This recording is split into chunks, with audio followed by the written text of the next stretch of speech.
আসসালামু আলাইকুম রহমতুল্লাহি ওবারাকাতু। প্রিয় বন্ধুরা, কেমন আছেন আপনারা সবাই?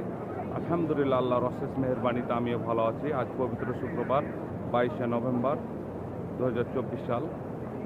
চলে আসলাম পবিত্র বাইতুল্লায় জুমার সালাত আদায় করার জন্য। দেখতে পাচ্ছেন আমি এই মুহূর্তে অবস্থান করছি 79 গেটের সামনে, অর্থাৎ কিং ফাহাদ গেটের সামনে। দেখতে পাচ্ছেন আমার সামনে দিয়ে সবাই উমরা করার জন্য ভিতরে প্রবেশ করতেছেন। আজকের আবহাওয়াটা মাশাআল্লাহ আলহামদুলিল্লাহ ভালো, না গরম না ঠান্ডা, মিডিয়াম আর কি। তো এখান থেকে যারা প্রবেশ করছে শুধু উমরা করার জন্য বা তাওয়াফ করার জন্য ভিতরে প্রবেশ করছে।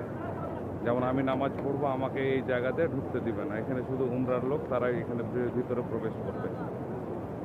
তো প্রিয় বন্ধুরা, ভালো থাকবেন, সুস্থ থাকবেন। ইনশাআল্লাহ পরবর্তী ভিডিওতে আপনাদের সাথে আবার দেখা হবে, কথা হবে। সে পর্যন্তই আল্লাহ হাফেজ, আসসালামু আলাইকুম।